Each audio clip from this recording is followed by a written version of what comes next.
Il presidente della Commissione regionale antimafia, onorevole Antonello Cracolici, annuncia l'avvio di un'indagine dopo le recenti inchieste giudiziarie. I parlamentari di opposizione all'AS si riuniranno nei giorni 13 e 14 per discutere sulle recenti notizie di cronaca relative alla situazione politica regionale. I consiglieri comunali di opposizione denunciano il disastro amministrativo del comune di Porto Empedocle, interrogazione parlamentare dell'onorevole Carmina sulle pessime condizioni delle strade statali agrigentine, in particolare la strada statale 189. L'ATI e l'AICA smentiscono le dichiarazioni diffuse dall'associazione ACAP secondo cui i recenti aumenti delle tariffe idriche sarebbero illegittime. Finanziati i lavori di ristrutturazione del campo sportivo di Palma di Montechiaro per un importo di 700.000 euro, a comunicarlo il primo cittadino Castellino. Bocciata stamani nel corso di una riunione al Libero Consorzio di Agrigento l'ipotesi di accorpamento delle scuole empedocline Livatino e Pirandello. Operazioni della Guardia di Finanza di Caltanissetta, sequestrato oltre $500.000 di euro ad un imprenditore di Gela per reati tributari. I carabinieri di Trapani sequestrano oltre 3 kg di cocaina. L'Agragas batte la Margheritese in Coppa Italia, intervista al coordinatore del settore giovanile scolastico Stefano Valenti. Il tecnico del Camarat, Curso Sclafani, e il suo collaboratore Alessandro Buono rassegnano le loro dimissioni dopo la recente sconfitta subita.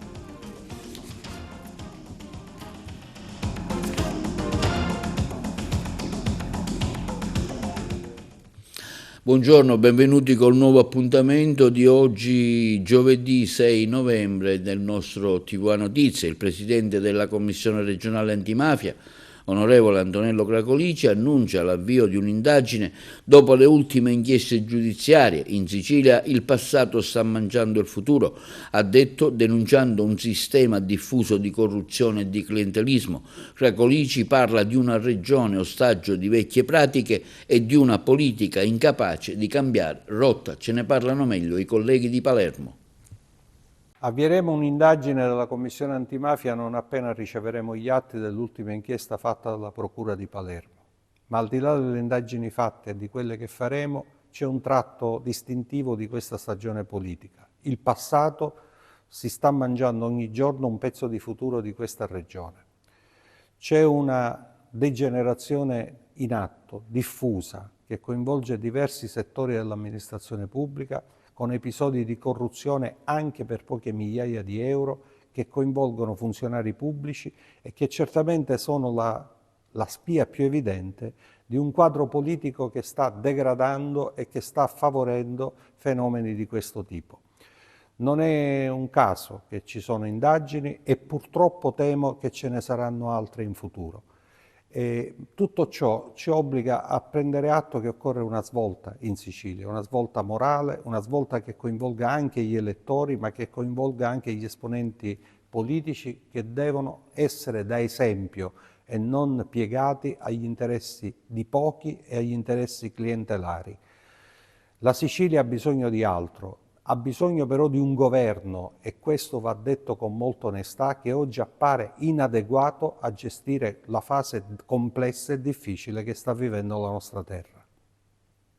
E giovedì 13 e venerdì 14 novembre i 23 deputati regionali di opposizione all'AS del Partito Democratico, Movimento 5 Stelle e Controcorrente si riuniranno per discutere dell'attuale situazione politica regionale, divenuta ancor più inquietante e insostenibile alla luce delle recenti notizie di cronaca. Durante le 2 giornate si affronteranno diversi temi, a iniziare dalla prossima finanziaria regionale e dalle iniziative necessarie a liberare la Sicilia dal malgoverno Schifani.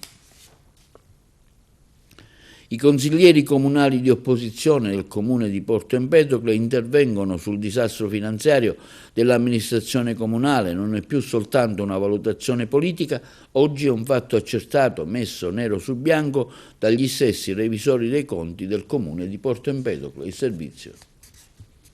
I consiglieri comunali di opposizione del comune di Porto Empedocle, Clestini, Di Francesco, Traina, Nuare e San Filippo intervengono sul disastro finanziario dell'amministrazione comunale. Non è più soltanto una valutazione politica, ma un fatto accertato, messo nero su bianco dagli stessi revisori dei conti del comune. L'organo di garanzia, chiamato per legge a vigilare sulla regolarità contabile dell'ente, dopo mesi di denunce e di silenzi, è emerso un quadro allarmante che conferma ogni dubbio sollevato dall'opposizione sulla gestione del bilancio comunale empedoclino.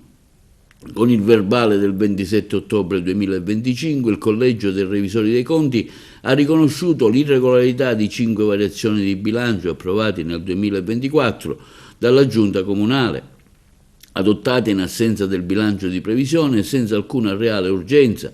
Quegli atti erano del vero inizialmente corredati da un parere favorevole dei revisori, poi ritirati, sono stati utilizzati come base per convocare in fretta e furia una seduta del Consiglio Comunale di Porto Empedocle, facendo intervenire peraltro anche una richiesta del Presidente del Consiglio di convocazione in via di urgenza, nella quale si sarebbe dovuto procedere alla ratifica delle delibere. Solo successivamente, di fronte all'evidenza delle violazioni, lo stesso Collegio dei Revisori ha ritirato quel parere, sostituendolo con un parere sfavorevole e riconoscendo la totale mancanza dei presupposti di legge. La seduta consiliare è stata così revocata all'ultimo momento, nel tentativo di evitare l'ennesimo atto palesemente illegittimo.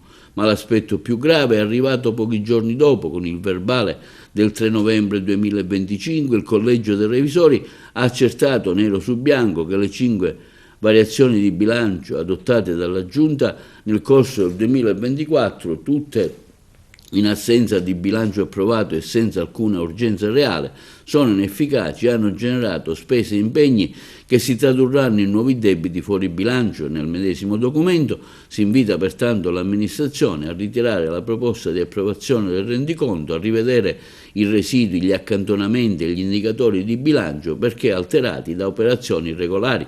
In sostanza il Comune ha speso dei soldi pubblici su atti nulli. Non è un'opinione politica, lo scrivono i revisori e lo dice la legge. Ci troviamo dunque di fronte a una vicenda senza precedenti che segna il punto più basso della storia amministrativa recente. Questo quanto affermato dai consiglieri comunali di opposizione del comune di Porto Empedocle, Clestini, Di Francesco, Traina, Nuare e San Filippo. E la deputata del Movimento 5 Stelle, Ida Carmina, ha presentato un'interrogazione parlamentare al Ministro delle Infrastrutture e dei Trasporti per chiedere interventi urgenti sulla ricostruzione del viadotto Milena lungo la strada statale 189 della Valle del Platani e per denunciare l'abbandono strutturale di un intero territorio dimenticato da anni e privato del diritto della mobilità. La provincia di Agrigento, afferma Carmina, è ormai di fatto isolata dal resto della Sicilia. Il blocco dei lavori del viadotto Milena sulla strada statale 189 rappresenta solo la punta dell'iceberg di una situazione infrastrutturale indecente e inaccettabile che paralizza i collegamenti con Palermo, ma anche con Trapani e Caltanissetta, a cui si aggiunge il blocco della mobilità a causa dei lavori sul viadotto Re e la chiusura del viadotto Maddalusa. L'ATI e l'AICA smentiscono con fermezza le dichiarazioni diffuse dall'associazione ACAP, Associazione Condominiale Amministratori e Proprietari, secondo cui le tariffe idriche applicate con un aumento degli importi fino al 15% sarebbero illegittime.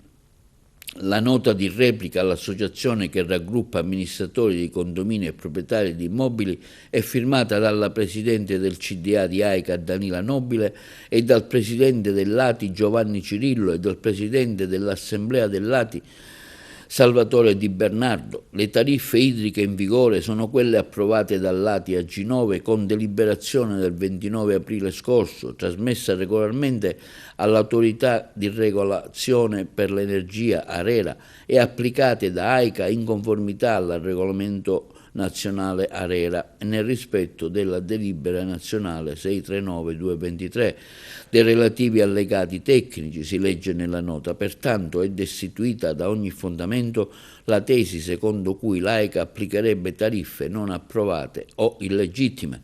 L'ATI AG9 ha regolarmente fornito i propri chiarimenti e non ha ricevuto alcun rilievo o contestazione successiva. Si tratta quindi di una normale attività di controllo istituzionale, non di una pronuncia di illegittimità. E c'è un nuovo avviso di democrazia partecipata al Comune di Agrigento. In merito ascoltiamo l'assessore Marco Bullo. Democrazia partecipata, il Comune di Agrigento ha emesso i bandi. E cos'è? L'assessore Bullo ci spiega meglio come si può fare per partecipare? Anche quest'anno, così come l'anno scorso, abbiamo avviato l'iter per la democrazia partecipata anno 2025. Ricordiamo che si tratta di un finanziamento regionale che riguarda il 2% dei finanziamenti regionali destinati al Comune di Agrigento. Questa percentuale è destinata a processi di democrazia partecipata, quindi i cittadini in maniera libera o le associazioni o in qualsivoglia modo si può partecipare per presentare un progetto. Quest'anno la disponibilità economica per la democrazia partecipata al 2025 è di 8.000 euro e in maniera semplice si può partecipare attraverso la presentazione dell'istanza. Si trovano i moduli all'interno del sito del Comune, si possono scaricare benissimamente e presentare entro la data del 20 di novembre. Una volta che riceveremo le proposte da parte dei cittadini, poi si passerà alla seconda fase, che è la fase della votazione, e finalmente potremo dare, così come abbiamo dato l'anno scorso, luce a qualche progetto. Buone notizie per il campo sportivo di Palma di Montechiaro, firmato oggi il verbale di consegna dei lavori di ristrutturazione dello stadio grazie a un finanziamento di 700.000 euro concesso tramite il bando Sport e Periferie della Presidenza del Consiglio dei Ministri, Dipartimento per lo Sport, il Servizio. Firmato il verbale di consegna dei lavori di ristrutturazione dello stadio comunale a Palma di Montechiaro, è un passaggio decisivo, ha affermato il sindaco di Palma Stefano Castellino, che segna l'avvio ufficiale del cantiere, frutto di un lungo e complesso percorso amministrativo e della proficua collaborazione e sinergia istituzionale con il governo italiano presieduto da Giorgia Meloni, che ringraziamo insieme al ministro Nello Musumeci e al ministro dello sport Andrea Bodi. È un risultato reso possibile grazie a un finanziamento di 700.000 euro ottenuto tramite il bando Sport e Periferie della Presidenza del Consiglio dei Ministri, Dipartimento per lo Sport. Gli interventi riguarderanno, tra le altre cose, la tribuna, il rifacimento del manto erboso, l'adeguamento funzionale dell'intera struttura. Restituiremo ai cittadini uno stadio sicuro e funzionale, continua il primo cittadino di Palma Castellino. Puntiamo a consegnare l'opera in primavera, così la stagione sportiva 2026 potrà essere giocata finalmente in casa con il nostro pubblico. Voglio altresì ringraziare, afferma il sindaco, Salvatore Di Vincenzo, capo area dei lavori pubblici e RUP, Aldo Bardo, direzione dei lavori, la ditta esecutrice rappresentata da Salvatore Lorenzano e gli uffici comunali per l'impegno e la competenza dimostrati. Oggi abbiamo firmato, gli uffici hanno firmato e noi come esecutivo abbiamo assistito alla firma della verbale di consegna anticipata dei lavori di ristrutturazione del nostro stadio comunale. È stata una procedura alquanto complicata, però alla fine, grazie alle sinergie istituzionali che legano la città di Palma di Montechiaro in questo caso con il governo nazionale e alla grande capacità lavorativa e operativa dell'ufficio tecnico, in particolare dell'architetto Salvatore Di Vincenzo e del direttore dei lavori, l'architetto Aldo Baldo, siamo riusciti finalmente a recuperare il finanziamento e a procedere oggi al verbale di consegna alla ditta tecnico Edil. Qui abbiamo il legale rappresentante che è il signor Salvatore Lorenzano, che ringraziamo per la sua presenza e gli auguriamo un grande in bocca al lupo per questa opera. E quindi da qui a 15 giorni, così come previsto dalla norma, ci sarà il concreto inizio dei lavori in cantiere. Saremo lì presenti tutti con i consiglieri comunali, il Presidente del Consiglio, che ringraziamo sempre, la mia maggioranza, per il loro sostegno sempre forte, presente e costante che abbiamo avuto in questi anni. Un ulteriore cantiere che si apre a Palma di Montechiaro, come se già quelli in corso non fossero sufficienti, quindi mettiamo ancora carne sul fuoco. Noi auspichiamo che la prossima stagione calcistica, siamo certi anzi che la prossima stagione calcistica, quella che partirà a settembre 26, potrà avere una squadra della nostra città a giocare nel proprio stadio e probabilmente l'inaugurazione di quest'opera avverrà un po' prima dell'estate in primavera. Siamo davvero contenti e il terzo cantiere o il quarto cantiere che si apre al Villaggio Giordano, cosa da sottolineare fortemente, perché considerate che il Villaggio Giordano rappresenta una periferia importante del nostro territorio e che in questo momento vede aperto un cantiere del PNRR per quanto riguarda un centro polifunzionale. L'asilo nido che è in corso, che è stato già finanziato, adesso abbiamo l'ampliamento in corso e da qui a un paio di settimane i lavori dello stadio comunale.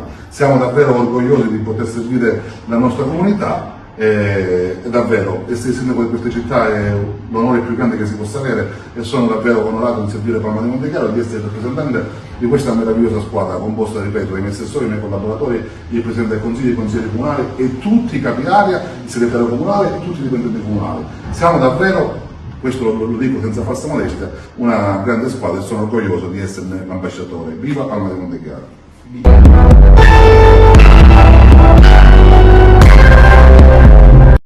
E si è svolta stamani presso l'aula consiliare Luigi Giglia del Libero Consorzio Comunale di Agrigento la conferenza provinciale di organizzazione e razionalizzazione della rete scolastica per l'anno 26-27. I rappresentanti della conferenza hanno discusso diversi punti, tra cui la proposta di unificare i due istituti scolastici di Porto Empedocle, Livatino e Pirandello, depositata dalla dirigente dell'Istituto Comprensivo di Porto Empedocle, proposta che è stata bocciata ai servizi. Si è svolta oggi presso l'aula consiliare Luigi Giglia del Libero Consorzio di Agrigento la conferenza provinciale di organizzazione e razionalizzazione della rete scolastica per l'anno prossimo 26-27. Presenti il Presidente del Libero Consorzio Giuseppe Pendolino, unitamente alla dirigente del settore pubblica istruzione Maria Antonietta Testone, al dirigente dell'Ufficio Scolastico per la Sicilia Calogero Petix, i sindaci e delegati dei comuni di Agrigento, San Giovanni Gemini, Favara, Licata, Campobello di Licata, Montevago, Caltabellotte e Santa Elisabetta, la dirigente scolastica Nellina Librici, Rosalia Floridia, Giovanni Pennacchio, rappresentante di SGA, dei genitori e il rappresentante della consulta studentesca Angelo Lauricella. I rappresentanti della conferenza hanno discusso sulla proposta di unificare i due istituti scolastici di Porto Empedocle, la Livatino e la Pirandello, depositata dalla dirigente dell'Istituto Comprensivo di Porto Empedocle. La proposta è stata illustrata dal dirigente Petix, cui ha seguito un articolato dibattito con la seguente votazione. La proposta di unificare i due istituti Pirandello e Livatino nel comune di Porto Empedocle è stata bocciata con 8 voti sfavorevoli, 2 favorevoli e 2 astenuti. La conferenza ha poi proceduto successivamente ad approvare l'assegnazione di un nuovo codice meccanografico di un istituto scolastico nel comune di Palma di Montechiaro, proposta approvata dai presenti. E l'Ordine dei Medici Chirurghi e degli Odontoiatri di Agrigento, presieduto da Santo Pitruzzella, celebra le giornate siculo-calabre di medicina del lavoro, quest'anno su un tema di grande interesse per i lavoratori, gestione del paziente, lavoratore affetto da malattie croniche non trasmissibile, il rapporto tra medico di medicina generale e medico competente nel corso di un convegno in programma sabato prossimo alle ore 9 presso l'aula Geraci della sede di via Picone dell'Ordine. Illustri relatori durante il convegno affronteranno temi correlati riferiti sia agli aspetti medico-legali sia alla gestione del paziente affetto da patologie. Il comitato scientifico del convegno è composto da Venerando Rapisarda, Ermanno Vitale, Antonio Fileccia, Francesca Vella, Paola Segna e Vito Sclafani. Inaugurata la mostra dello strumento musicale mondiale dedicata a Claudio Crescenzo in corso al Teatro Pirandello di Agrigento, che resterà aperta fino al prossimo 15 novembre. Sentiamo il sindaco Miccichè e il dirigente dell'ufficio scolastico regionale di Agrigento Petix. Sindaco, Agrigento, capitale della cultura, ha un tassello in più, praticamente tutto il mondo musicale qui in questa splendida mostra. Sì, questa è una splendida mostra, hai detto bene, tutto il mondo musicale, perché è una raccolta di strumenti che in memoria di Claudio Coscienzo stiamo esponendo qui, e ringrazio anche Luca, il figlio, che sta facendo un'ottima attività didattica ai ragazzi scolaresche che vengono a visitare questa mostra. Questo è un tassello fondamentale per quello che abbiamo voluto realizzare per questo meraviglioso anno, una mostra mondiale, una mostra musicale, uno dei progetti collaterali che abbiamo voluto fortemente in Agrigento, capitale italiana della cultura 2025. Hai avuto modo di guardare e magari di appassionarti di qualcosa di particolare? Sì, ho avuto modo di guardare, appassionarmi, è una parola difficile perché è tutto meraviglioso, ogni strumento ha una sua storia, una sua tradizione, strumenti che sconoscevo, e quindi penso che a livello didattico è fondamentale per le nostre scolaresche. E appunto scolaresche che sono veramente meravigliate e prestano molta attenzione a tutto. Sì, quello che potrò notare è l'attenzione dei ragazzi, anche quelli più piccoli, un'attenzione particolare e senza distrazione, con vivo interesse. Dottore Petix, una mostra dello strumento musicale mondiale a disposizione degli studenti, che valenza può avere?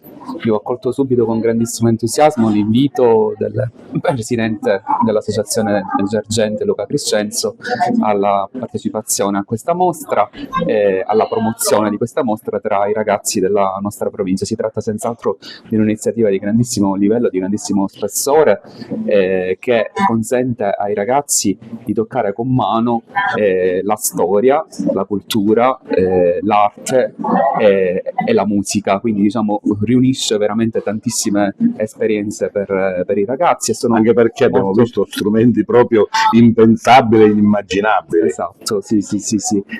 Sono veramente contento del fatto che, come mi ha confermato anche il Presidente, c'è stata un'ottima adesione da parte delle scuole. Noi abbiamo cercato di coinvolgere le scuole anche attraverso i docenti di strumento musicale, i docenti di educazione musicale delle nostre scuole, e quindi siamo contenti anche che ci sia stata questa ottima adesione e partecipazione, perché veramente si tratta di un percorso esperienziale che consente ai ragazzi di fare tante scoperte, di fare anche un viaggio intorno al mondo, di vedere strumenti costruiti con materiali diversi che appartengono a culture diverse, e che quindi consente di coniugare veramente tante discipline insieme e di poi poter riflettere anche a scuola su questa esperienza. E poi insomma ad Agrigento la musica piace, ci sono tanti istituti ad indirizzo musicale. Sì.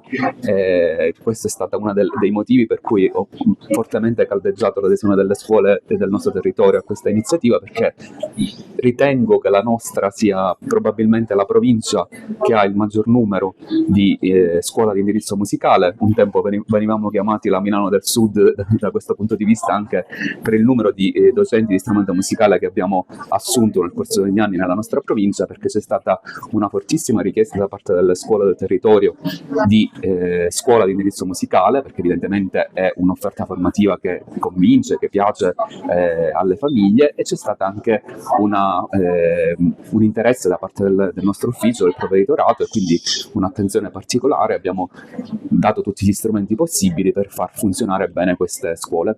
Una battuta personale, sì. Lei è interessata a qualche strumento o alla musica in generale? Allora, io sono un cultore della musica in generale, però devo dire che ho una particolare predilezione proprio per la musica classica, anche perché anche mio padre era un cultore della musica classica, quindi mi ha educato un po' l'orecchio a questo ascolto, quindi anche da questo punto di vista si tratta per me di un'esperienza molto, molto gradevole e piacevole.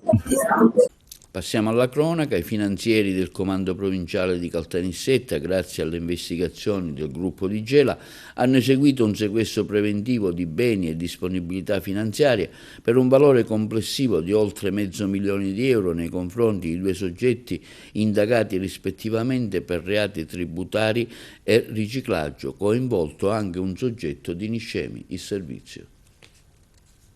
I finanzieri del comando provinciale di Caltanissette hanno eseguito un sequestro preventivo di beni e disponibilità finanziarie per un valore complessivo di oltre €500.000 nei confronti di 2 soggetti indagati per reati tributari e riciclaggio. Le investigazioni sono state condotte da militari della Guardia di Finanza di Gela e scaturite da un'approfondita analisi della contabilità di una società operante nel settore della meccanica generale, evidenziando gravi irregolarità fiscali e contabili.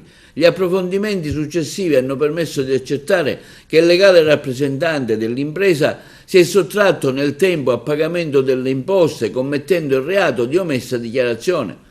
Dalle indagini supportate dai vari controlli incrociati su imprese operanti a livello nazionale e da verifiche sui vari rapporti bancari è emerso un sistema di movimentazione di finanziaria illecitamente fatte, in particolare riscontrati trasferimenti di ingenti somme di denaro su conto personale di un soggetto di Niscemi in assenza di rapporti commerciali effettivi, consentendo così all'imprenditore gelese di eludere il versamento delle imposte dovute allo Stato.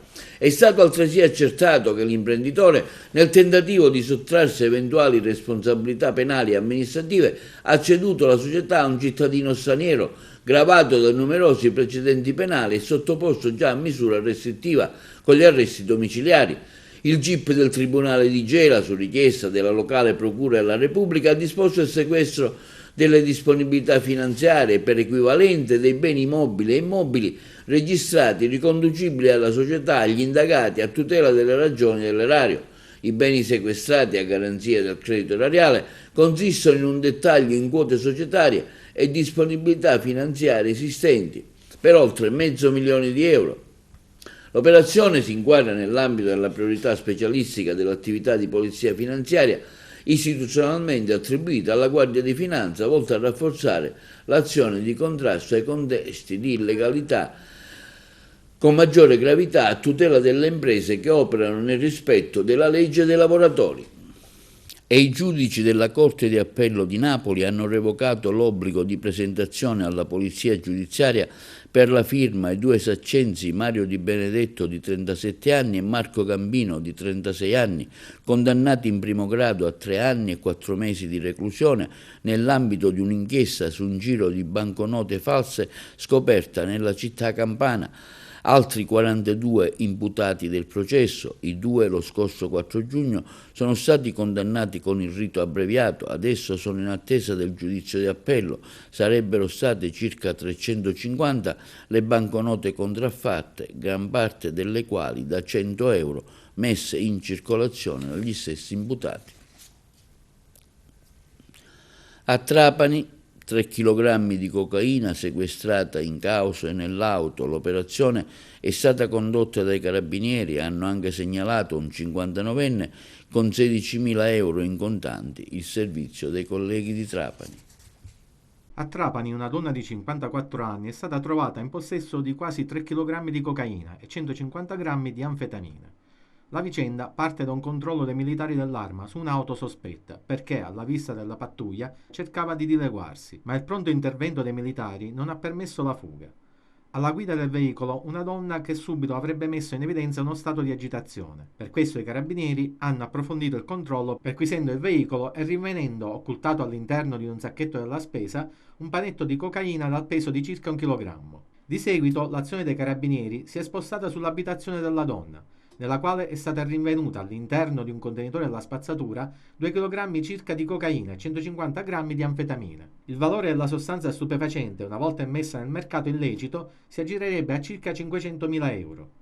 La donna è stata portata presso il carcere dei Pagliarelli di Palermo e al termine dell'udienza di convalida è stata confermata la custodia cautelare in carcere. E infine, sempre durante un controllo del territorio, i militari dell'Arma hanno fermato un 59enne di origine catanese. Quest'ultimo, dopo una perquisizione, è risultato in possesso della somma contante di €17.000 circa, della quale provenienza non ha saputo fornire una credibile spiegazione. I successivi approfondimenti consentivano di segnalare l'uomo all'autorità giudiziaria per ipotesi di reato concernenti gli stupefacenti. Linea alla regia per la pubblicità. e sono in corso di accertamento le cause dell'incendio che ha devastato l'abitazione di una 23enne al momento sottoposta alla misura cautelare degli arresti domiciliari. La giovane, quando nella notte tra martedì e ieri è divampato il rogo, non era in casa.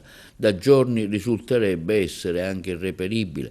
Ad accorrere in via Raffaello Sanzo a Canicattì sono stati i vigili del fuoco del distaccamento cittadino e i poliziotti del commissariato. I pompieri hanno dovuto operare per circa 2 ore prima di avere ragione sull'incendio.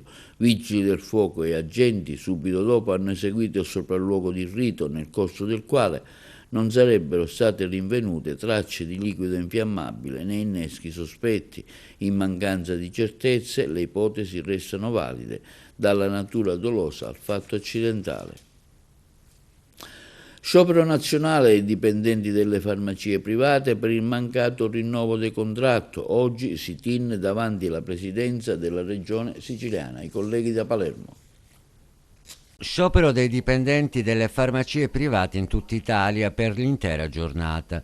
Lo sciopero nazionale, a causa del mancato rinnovo del contratto scaduto il 31 agosto 2024, mette al centro diverse criticità. Le farmacie e i loro dipendenti hanno infatti assunto dal periodo del Covid un ruolo da protagonisti nel sistema di prevenzione e supporto della sanità in Italia, ma le professionalità impiegate non si ritengono valorizzate sotto il profilo remunerativo. Oggi il sit-in a Palermo davanti alla presidenza della regione. Le parti datoriali non, garantiscono quello che è un salario adeguato. La trattativa si è fermata, vogliono riconoscere 180 euro nel triennio, che significa 0,50 centesimi al mese in 3 anni. Veramente una trattativa che chiaramente non può andare avanti. Ecco, si parla di dipendenti delle farmacie. Assolutamente sì, sono dipendenti delle farmacie che, nell'immaginario collettivo, noi per la professione che hanno e per l'importanza, del valore, anche umano che hanno avuto in questi anni, anche negli anni della pandemia, in questo immaginario collettivo è come se vengono assolutamente vengono in qualche maniera pensati come i padroni delle farmacie. No, invece loro sono dipendenti che hanno la necessità di avere un salario adeguato al costo della vita attuale, che negli ultimi anni è cresciuto parecchio, quindi niente mancette ma un salario adeguato. Oggi tanti camici bianchi insieme a Filcams, Fisascat e Wiltux nel perimetro di uno sciopero nazionale per rappresentare che quanto offerto dalle associazioni datoriali Federfarma non è assolutamente adeguato alle professionalità e all'impegno e alla prossimità sanitaria che questi lavoratori effettivamente fanno. Il contratto è scaduto il 31 agosto del 2024, ma nonostante le trattative non siamo riusciti a portare a termine una sottoscrizione di un contratto collettivo che dia dignità e soprattutto responsabilità a queste lavoratrici e lavoratori del settore.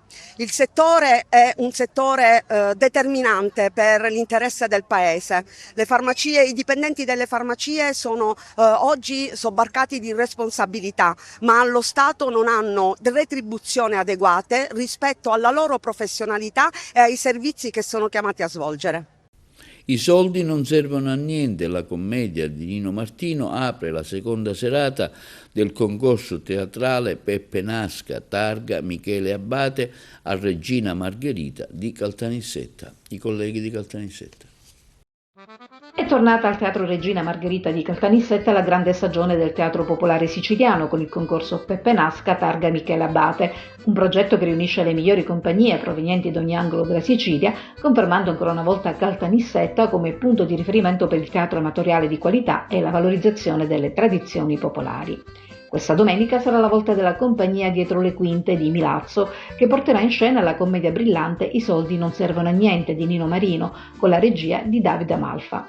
La terza rassegna del Teatro Popolare Siciliano, questo grazie anche all'amministrazione comunale che ci ha permesso di farlo, in maniera tale da rendere tutto gratuito e fruibile per un pubblico sempre più numeroso.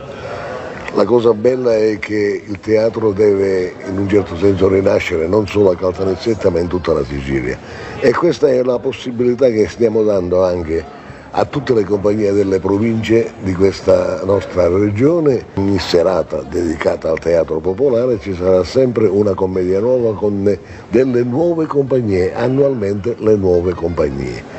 Questo ci dà la possibilità di divulgare al meglio il teatro popolare, il teatro amatoriale. Ci è costato un bel po' di sacrificio questa rassegna, perché l'impegno è gravoso, però siccome lo facciamo con piacere speriamo di raggiungere, se non superare, le 2 stagioni precedenti. Tutti gli spettacoli saranno premiati, ma in più abbiamo una giuria di tecnici presieduta da Giorgio Villa, e poi il premio più ambito sarà, diciamo, il premio del gradimento del pubblico. Ogni spettacolo il pubblico, prima di andare via, metterà il suo voto dietro al biglietto che gli è stato dato, e alla fine della rassegna sarà premiata lo spettacolo che più è piaciuto. Tutto questo è stato possibile grazie al grande impegno dell'amministrazione comunale, che ci è stata in questi 3 anni molto vicino, e di questo noi la ringraziamo tantissimo, perché dare questa possibilità a tantissime persone di avvicinarsi al teatro non è cosa da poco.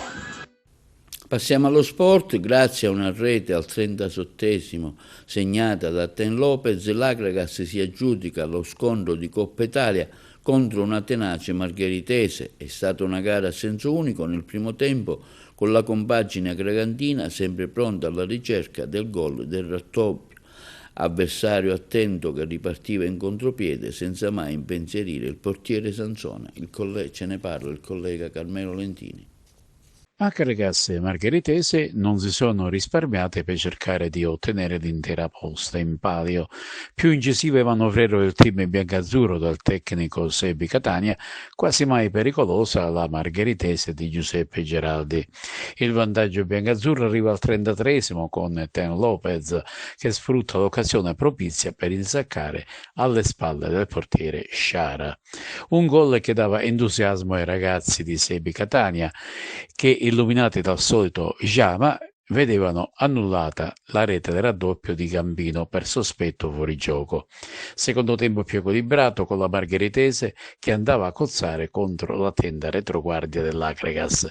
All'83esimo Marchica si divora il raddoppio, imbeccato da Erbini. Il risultato non fa una grizza, ma il risultato autorizza la Margheritese a sperare in un sorpasso in occasione della gara di ritorno in programma il prossimo mercoledì 19 novembre.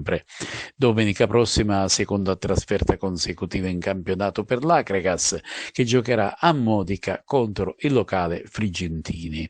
Discorso diverso invece per il Gemini, che superando sempre in Coppa Italia e Serra di Falco con un secco 5-2 ipoteca il passaggio di turno.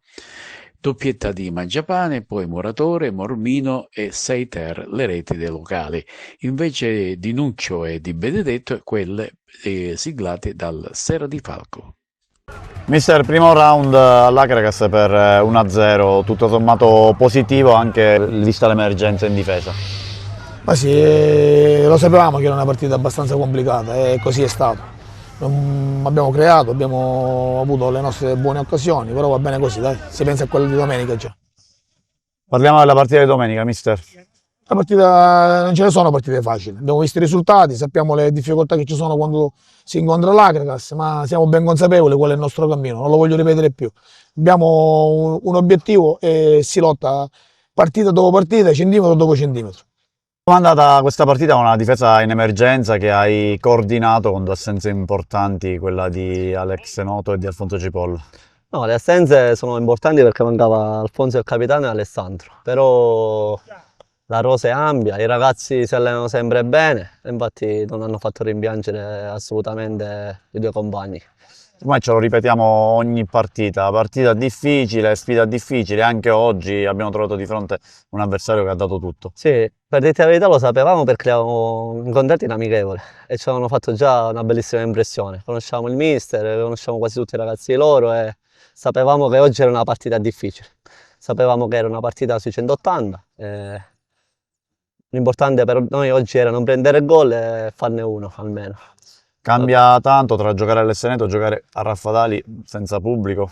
L'Esseneto è uno stadio magico, però lo stadio aveva bisogno di questo intervento e ci adatteremo a qualsiasi campo. Guardiamo alla prossima trasferta, ancora in campo, si va nel Ragusano, si cambia provincia, dopo Siracusa, andremo a Modica.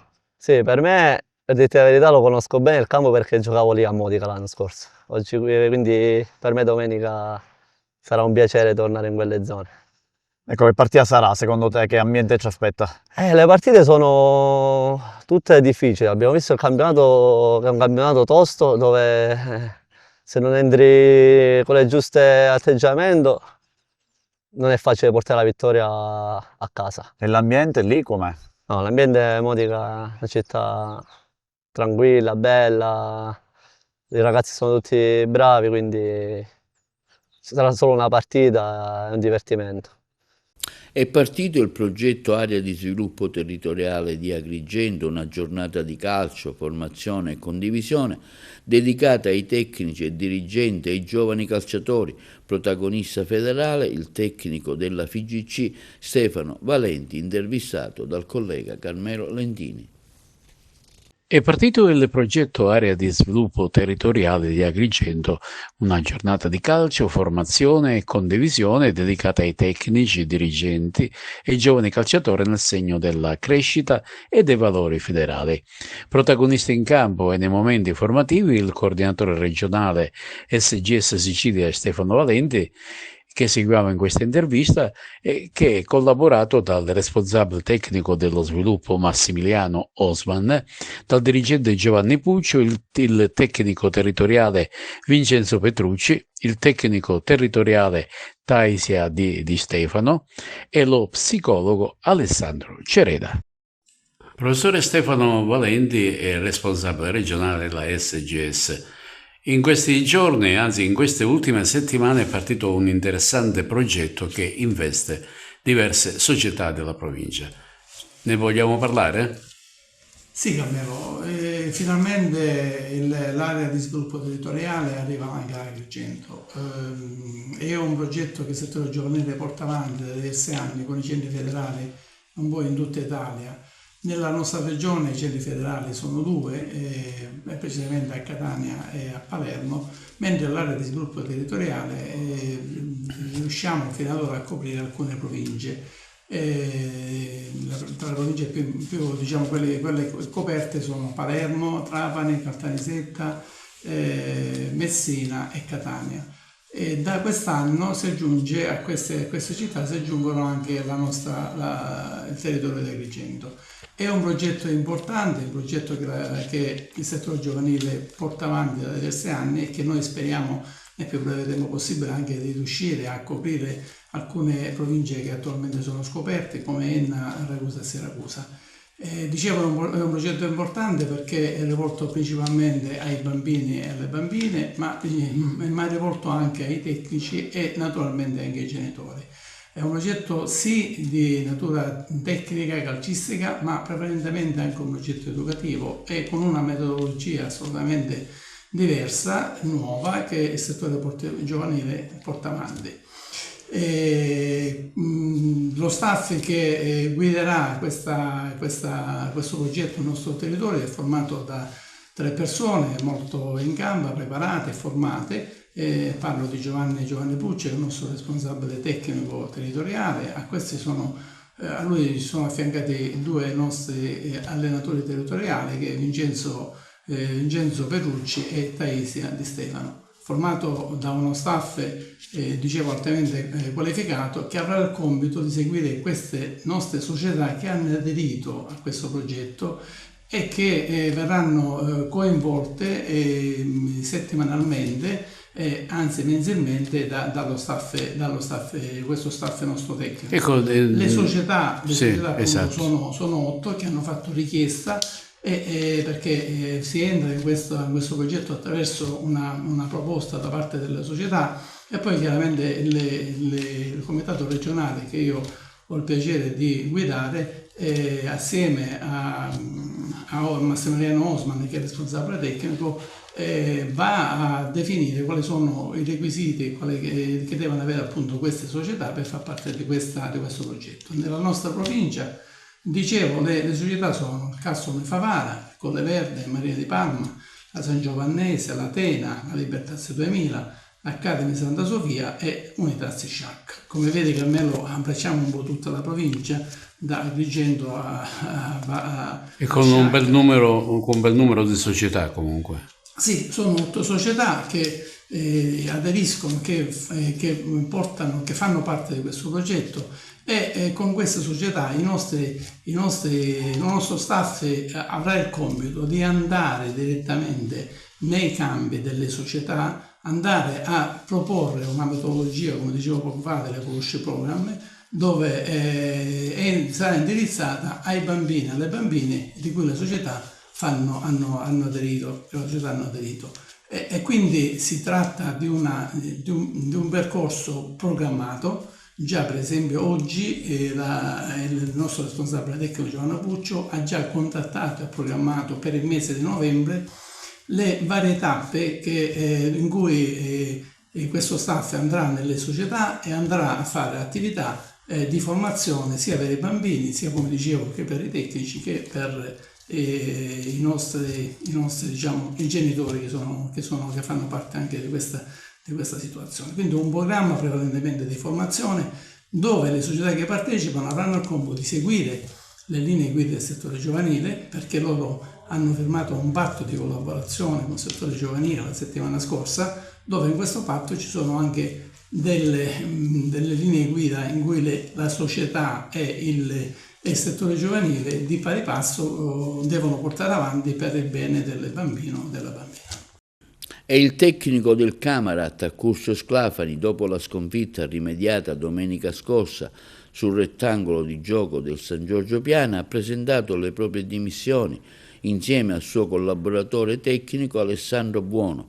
Pronta la reazione del club, che ha emesso un proprio comunicato. La società desidera ringraziare entrambi per la loro professionalità, la dedizione e la serietà dimostrate nel corso della loro esperienza a Camarata, contribuendo con impegno e passione al progetto biancazzurro. A mister Sclafani e al suo collaboratore Buono vanno i più sentiti ringraziamenti e i migliori auguri per il proseguo della loro carriera sportiva e professionale. Nei prossimi giorni verranno rese note le decisioni in merito alla nuova guida tecnica della squadra. E questa era l'ultima notizia. Vi ricordiamo che questa edizione del telegiornale si potrà vedere sul canale 268 del digitale terrestre per chi ha le smart TV, in streaming sul sito www.televideoagrigento.tv, il telegiornale sul canale 93 di Video Sicilia alle 15 e alle 20, con replica la mattina alle 9. I nostri servizi si possono visionare sul canale YouTube di TVA Televideo Agrigento. E questo è tutto per l'edizione odierna, vi auguriamo una buona serata.